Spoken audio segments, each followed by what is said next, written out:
یہ بات مشائخ اور بزرگ کہتے رہتے ہیں کہ بھئی آپ لوگ فارغ ہو گئے تو یہ علم کی تکمیل نہیں ہے. 8 سال لگے ہوں، 7 سال لگے ہوں، 6 سال لگے ہوں کہ ہم فارغ اس طرح ہے فارغ ہو گئے. فضیلت کر لی ہم نے، عالمیت کر لی، فضیلت کر لی. ہمارا تو شروع سے فضیلت ہے، تو فضیلت ہو گئی تو آپ کو ضرورت نہیں ہے. تو یہ فرماتے ہیں، نصیحت کرتے ہیں کہ اس کو علم کی تکمیل نہیں سمجھنا چاہیے، علم کا آغاز ہے، علم کی ابتدا ہے. ان ساری کتابوں کے پڑھنے کے بعد اب کچھ صلاحیت پیدا ہو گئی ہے کہ آگے آپ کر سکتے ہیں. تو اس لیے یہ سمجھ کر کہ بھئی اب تو ہو گیا، اب سند مل گئی، اعلی نمبر سے پاس ہو گئے، اب کبھی یہ کتابیں نہیں دیکھنی، یہ نہیں ہونا چاہیے. آگے اس علم سے اضافہ کرنا ہے اپنی معلومات کے اندر. اور دوسری بات یہ ہے کہ علم کی جو آفات ہیں ان سے بچنا چاہیے. علم کی سب سے بڑی آفت ہے کبر. جب علم آتا ہے تو تکبر آتا. اس لیے تکبر سے ساری معلومات ہوں، خوب بڑی صلاحیت ہو، لیکن کبر کبھی نہیں. کبر کا مطلب ہوتا ہے اپنے کو سب سے بڑا سمجھنا. اللہ نے کوئی نعمت دے دی ہے، اس پر اللہ کا شکر ادا کرے، وہ الگ بات ہے. لیکن یہ کم پڑھا ہوا ہے، یہ تو ایسا ہی ہے، میں اونچا ہوں، اس کا نام کبر ہے. اس کے مقابلے میں تواضع ہے.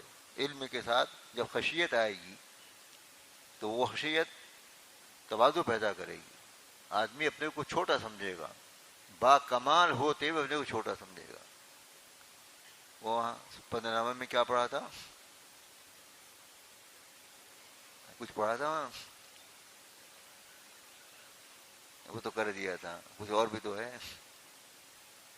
گدا گر تواضع کنت کوئی ہو. اس سے پہلے کیا ہے؟ اس سے پہلا مصرع کیا ہے؟ کہ پہلا والا مشکل ہے، بعد والا ٹھیک ہے.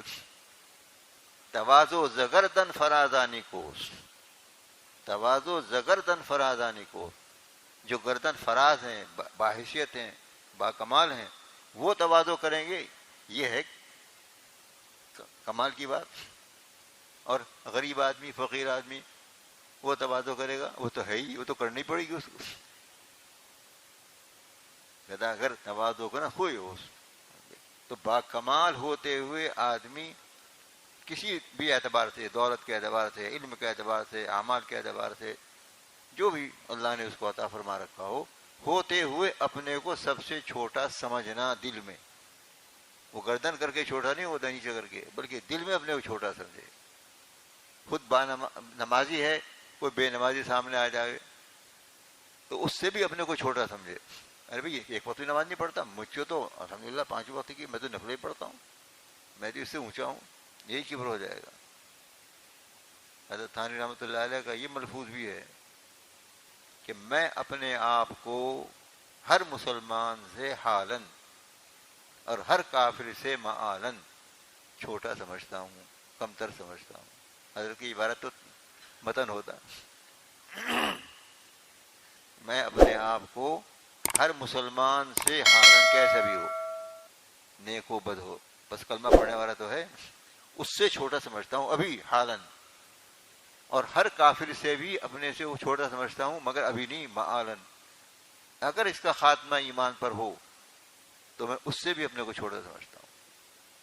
تو حضرت تھانوی رحمۃ اللہ علیہ کے کمال کو بیان کرنے کی ضرورت نہیں ہے. 1000 کے تالیفات کے مؤلف ہیں اور ان کا سلسلہ اس فائدے کا الحمدللہ. لیکن اس کے باوجود وہ یہ فرما رہے ہیں. اس لیے ہم اکابر کا نام لیتے ہیں رحمہ اللہ تعالی، تو ان کی جو کیفیات قلبیہ ہیں، کہیں حضرت معالم اسرار رحمۃ اللہ علیہ کی تحریر میں نے پڑھا ہے بہت روز ہوئے کہ جناب رسول اللہ صلی اللہ علیہ وسلم سے جو علوم حضرات صحابہ کو منتقل ہوئے ہیں وہ صرف الفاظ و نقوش نہیں ہے، بلکہ حضور اقدس صلی اللہ علیہ وسلم کے قلب مبارک کی کیفیات کے ساتھ وہ علوم منتقل ہوئے ہیں. ان کیفیات کے ساتھ منتقل ہوئے ہیں وہ.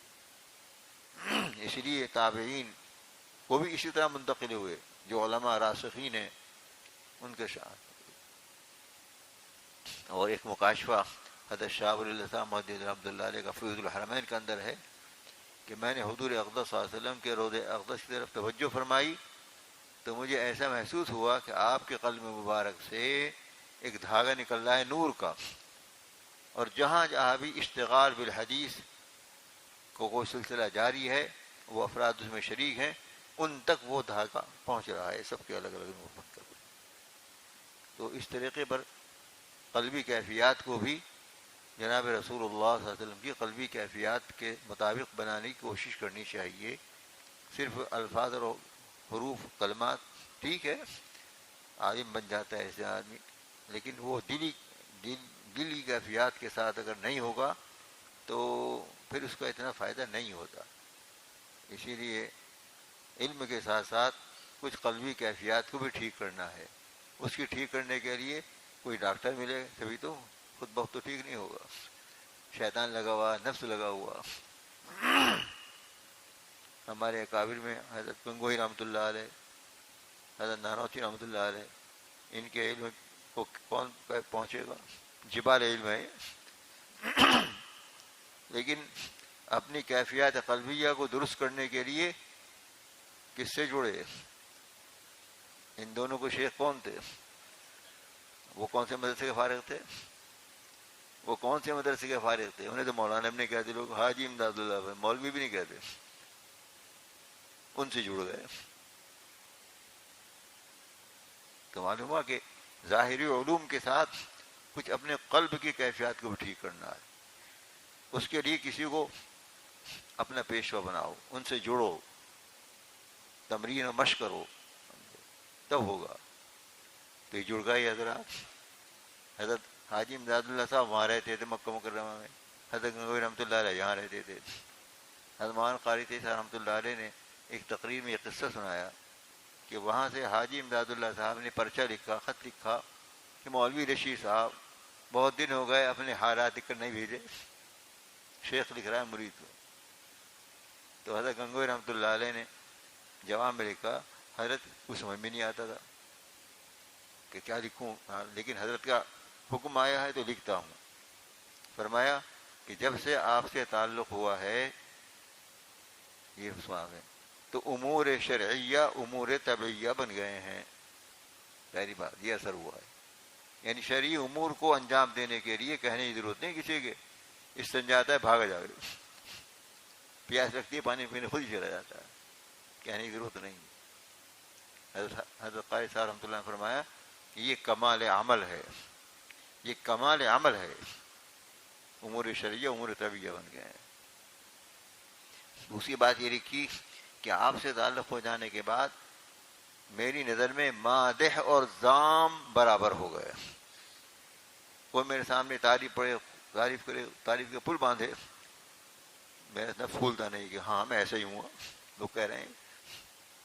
اور اگر کوئی برائی کرتا ہے تو میرے دل میں اشتعال نہیں پیدا ہوتا کہ تو جتنا کہہ رہا ہے اس سے زیادہ خراب میں ہوں۔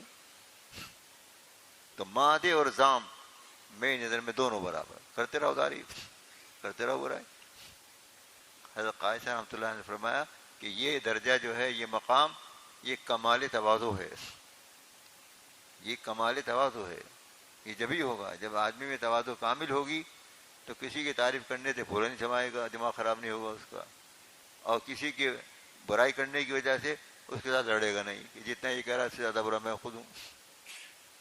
تیسری بات یہ لکھی اس میں، حضرت آپ سے تعلق ہو جانے کے بعد آیت کریمہ کا کسی حدیث سے تعارض محسوس نہیں ہوتا، حدیث کا حدیث سے تعارض محسوس نہیں ہوتا، آیت کریمہ سے آیت کریمہ کا تعارض محسوس نہیں ہوتا، یعنی تعارض ہوتا ہے لیکن ختم ہو گیا، حل نکل آتا ہے۔